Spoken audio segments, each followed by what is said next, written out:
सूरज पिछले महीने से बहुत परेशान था। इसकी वजह ये थी कि महीने भर के अंदर उसके दादा महेंद्र और 21 वर्षीय बहन प्रीति की रहस्यमय तरीके से मौत हो गई थी। उसे रह रहकर शक होता था कि दोनों की मौत स्वाभाविक नहीं हुई बल्कि उन्हें साजिशन मारा गया है। अपने मन की बात वह घर में किसी से कह नहीं पा रहा था। सोच सोच कर वह काफी परेशान रहने लगा। तो एक दिन उसने अपने नजदीकी थाना पहुंच गया। उसने थाना प्रभारी से मुलाकात कर अपने मन की बात बताई। सूरज ने बताया कि वह मानकपुर आदम में रहता है और एक कंपनी में काम करता है। उसने बताया कि उसके दादा महेंद्र पूरी तरह स्वस्थ थे। वह 2 नवंबर 2020 की रात को खाना खाकर सो गए थे और अगली सुबह बिस्तर पर मृत मिले। इसी तरह 6 दिसंबर 2020 की सुबह को उसकी 21 वर्षीय बहन प्रीति भी बिस्तर पर मृत मिली। इन दोनों की स्वाभाविक मौत पर उसे शक है। तुम्हारे घर में कौन कौन रहता है? थाना प्रभारी ने उससे पूछा। सर, अब तो मेरे परिवार में केवल मेरी बीबी रिया, मेरी 2 वर्षीय बेटी सोनी तथा मेरी माँ कैमता ही रहती हैं।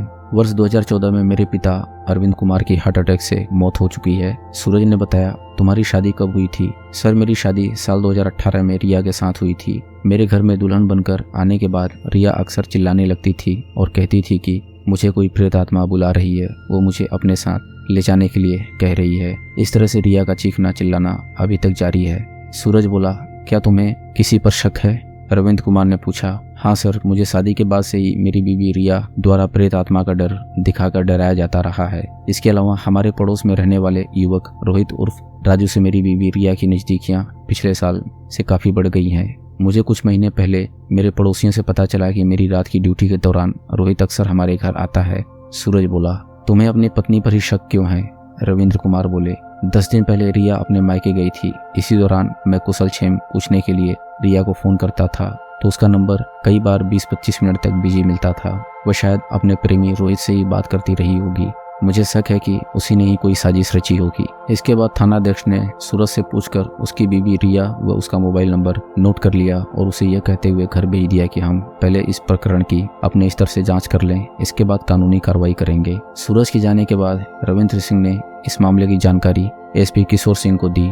इस मामले में एसपी किशोर सिंह ने रविंद्र कुमार से कहा कि चूंकि महेंद्र व प्रीति की मौत को सामान्य मानते हुए उनके परिजन पहले ही उनका अंतिम संस्कार कर चुके हैं, अतः अब इस मामले में पोस्टमार्टम रिपोर्ट का तो कोई प्रश्न ही नहीं उठता। फिलहाल तुम रिया व रोहित के मोबाइल नंबरों की पिछले 2 महीनों की कॉल डिटेल निकलवाओ और मुखबिरों से भी जानकारी हासिल करो। अरविंद कुमार ने ऐसा ही किया। 2 दिन बाद पुलिस को रिया व रोहित के मोबाइल नंबरों की कॉल डिटेल भी मिल गई। पता चला कि रोहित और रिया की वक्त बेवक्त काफी देर तक बातें हुआ करती हैं। मुखबिरों से जानकारी मिली कि रोहित सहारनपुर के गांव के रहने वाले रतन का बेटा है। काफी पहले से वह अपने नाना के घर आदमपुर में रहता था। रोहित अपराधी किस्म का है तथा उसके खिलाफ सहारनपुर व मुजफ्फरनगर जिलों के कई थानों में चोरी, जालसाजी व धमकी देने के मुकदमे दर्ज है। यह जानकारी थाना प्रभारी रविंद्र सिंह ने सीओ अभय प्रताप सिंह को दी तो उन्होंने तत्काल रिया व रोहित को पूछताछ के लिए हिरासत में लेने के निर्देश दिए। तब रविंद्र कुमार ने सूरज को मिलने के लिए थाने में आने को कहा, लेकिन सूरज थाने में नहीं आया। उसके बाद रोहित को उसके घर के पास से गिरफ्तार कर लिया। थाने लाकर उससे महेंद्र व प्रीति की रहस्यमय मौतों के बारे में पूछताछ की। पूछताछ के दौरान रोहित अनभिज्ञता जताता रहा। अगले दिन पुलिस ने रिया को भी उसके घर से हिरासत में ले लिया। थाना प्रभारी रविंद्र कुमार ने जब रोहित व रिया को आमने सामने बैठाकर पूछताछ की तो दोनों थर-थर कांपने लगे। इसके बाद रिया व रोहित ने महेंद्र व प्रीति की मौत के मामले में अपनी अपनी बात स्वीकार कर ली। रिया ने पुलिस को बताया कि काफी पहले से वह नशे की आदी थी और खुद पर प्रेतात्मा आने का नाटक करती रहती थी। पति सूरज उसकी ओर कम ध्यान देता था। उसने बताया कि वह अक्सर पड़ोस में रहने वाले रोहित से बातें करती थी। धीरे धीरे उन दोनों में प्यार हो गया था। कुछ दिनों बाद दोनों के बीच शारीरिक संबंध भी बन गए थे। रिया ने बताया कि वह और रोहित नशे की गोलियों का सेवन करते थे। जिस दिन मेरा पति सूरज रात की ड्यूटी पर फैक्ट्री जाता था तो वह अपनी सास व ससुर को रात के खाने में नींद की गोलियां डालकर खिला देती थी। जब ये दोनों नशे में सो जाते थे तो फोन कर रोहित को अपने घर बुला लेती थी। लेकिन एक दिन रात को ददिया ससुर महेंद्र ने रोहित को घर से निकलते हुए देख लिया था। अपनी पोल खुलने के डर से वह घबरा गई और इसके बाद उसने व रोहित ने ददिया ससुर महेंद्र की हत्या की योजना बनाई।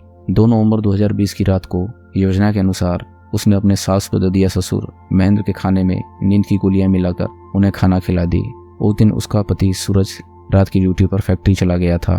उस रात रोहित उसके घर आ गया था। इसके बाद उन दोनों ने महेंद्र की तकिए से मुंह दबाकर हत्या कर दी। इसके बाद दोनों ने महेंद्र के शव को चारपाई पर लिटाकर उनके ऊपर चादर डाल दी थी, जिससे परिजन उसे सामान्य मौत समझे और किसी को शक न हो। अगले दिन महेंद्र की मौत सूरज और उसके घर वालों ने सामान्य मौत समझते हुए उनका अंतिम संस्कार कर दिया था। दादा महेंद्र की मौत के बाद सूरज ने फैक्ट्री जाना छोड़ दिया था और घर पर ही रहने लगा था। दादा की मौत के बाद सूरज को लगता था कि दादा महेंद्र एकदम ठीक ठाक थे, कोई बीमारी भी नहीं थी, तो अचानक उनकी मृत्यु कैसे हो गई। वह दादा को बहुत चाहता था, इसलिए उनकी मौत के बाद उसे बहुत दुख हुआ। सूरज की एक बहन थी प्रीति, जो मामा के घर रहकर पढ़ाई कर रही थी। वह बीए अंतिम वर्ष में थी। सूरज ने उसे मामा के घर से बुला लिया। ददिया ससुर की हत्या के आरोप से रिया साफ साफ बच गई थी, क्योंकि घर वालों ने उसकी मौत को स्वाभाविक मान लिया था। इसलिए रिया की हिम्मत बढ़ गई थी। प्रेमी रोहित से उसका मिलना पहले की तरह जारी रहा। वह घर के सभी लोगों को खाने में नींद की गोलियां देने के बाद प्रेमी को अपने घर बुला लेती थी। लेकिन एक रात प्रीति की नींद खुल गई तो उसने भाभी के कमरे से किसी मर्द की आवाज़ सुनी।